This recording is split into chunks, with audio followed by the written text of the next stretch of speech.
इस नगर की सुंदरता भगवान के मंदिरों से ही है और मंदिरों की सुंदरता भगवान के भक्तों से है। हाँ, जब भगवान के दरबार में भक्त लोग उपस्थित होंगे, वहां सेवा करेंगे, वहां पर शुश्रूषा करेंगे, वहां पर भजन करेंगे, वहां कथा करेंगे, कथा श्रवण करेंगे, तो ये भगवान के घर की सुंदरता पूरे देश विदेश में जाएगी, सब जगह इसका प्रभाव पड़ेगा। ये यहाँ की सुंदरता की बात कर रहा हूं मैं। तो आजकल बहुत सारे मतांतर पंथ हो गए। कई लोग ऐसी धारणा में हो गए, ये पूजा करने से क्या होता है, ये जल चढ़ाने से क्या होता है, ये हम नहीं मानते, ये हम नहीं करते। तमाम कंट्रोवर्सन समाज में होते चले जा रहे हैं।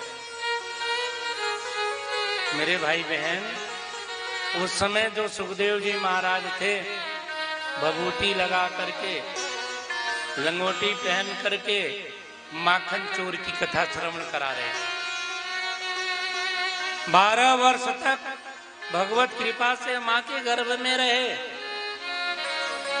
और जब उनके मन में हुआ कि मैं मां के गर्भ से बाहर जाऊंगा तब आए। जब तक मन में नहीं हुआ कि मैं गर्भ से बाहर जाऊं तब तक अंदर बैठे रहे, मां के गर्भ में रहे। ऐसे योगी ने श्रीमद् भागवत महापुराण की कथा श्रवण कराया और ऐसा योगी जो 12 वर्ष बाद मां के गर्भ से बाहर आकर के कृष्ण की माखन चोर की लीला श्रवण कराता है, गोविंद की कथा श्रवण कराता है। जो लोग कहते हैं मैं ये नहीं मानता, मेरी इसमें विश्वास नहीं, तो क्या सुखदेव जी से ऊपर हो गए वो? उनका ज्ञान सुखदेव से ऊपर हो गया? सुखदेव जैसा कोई हो सकता है दूसरा संसार में? जो व्याख्या सुखदेव जी ने किया, आज के समय में लोगों को वो व्याख्या करना भी इतना आसान नहीं है।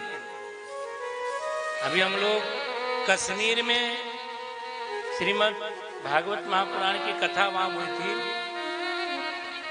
और उस कथा में संत सम्मेलन बुलाया गया।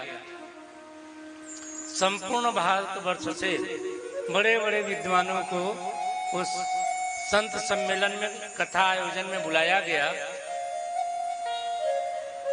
तो वहां सब संत जब पहुंचे, मैं भी उसमें था, उस कथा में मैं भी उपस्थित था।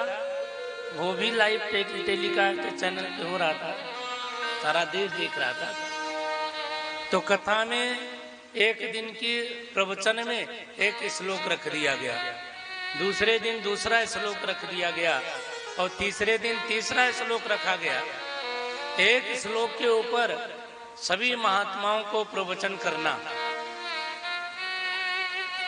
जैसे एक श्लोक बोला गया, त्वं तु राजन् मरीष्येति पशु बुद्धि मिमां जहि न जातो प्राग भूतो अद्य देववत्वं न न्यंक्षति। एक श्लोक बोला गया, हम तो राजन मरीष्येति पशु बुद्धि मिमां जहि। हे राजन, जो संसार में आया है उसे जाना पड़ेगा।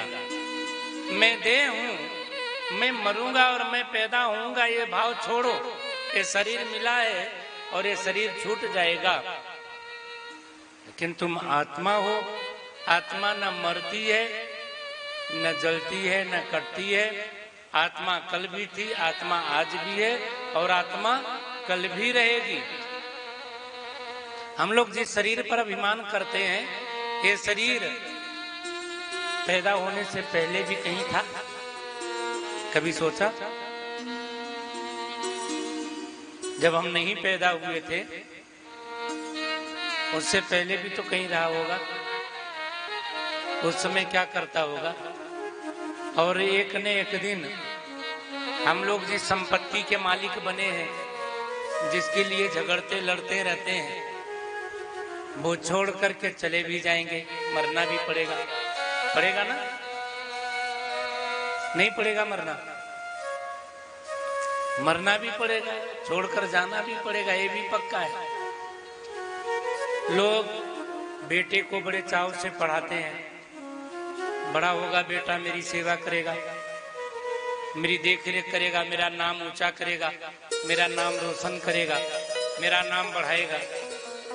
लेकिन बूढ़ा होता है ना, ये बूढ़ा बूढ़ी जैसे ही मरते हैं, बेटा सबसे पहले कचहरी में जाता है और अपने बाप का नाम कटवाता है, इसका नाम काटो और मेरा चढ़ाओ। इसकी जगह अब मैं आ गया। तो मेरे भाई बहन, हमने जिसको बड़े लाड़ से प्यार से पाला, अपना नाम रोशन करने के लिए रखा, वो तो पहले नंबर नाम कटवाया। पहले नंबर पे उसने क्या कर दिया, नाम कटवा दिया, तब नाम कहां बढ़ाएगा वो? इसलिए हमारा जीवन दूसरों की चिंता करते करते पूरा जीवन निकल जाता है, अपने बारे में हम कभी सोचते नहीं। हम कौन से कर्म के कारण मनुष्य शरीर पाए और आगे ऐसा क्या करें कि हमारा मोक्ष न हो तो कम से कम हम मनुष्य शरीर प्राप्त करें, मनुष्य बने रहें। इसके लिए हमें क्या उद्योग करना चाहिए, इसके ऊपर चिंतन करें।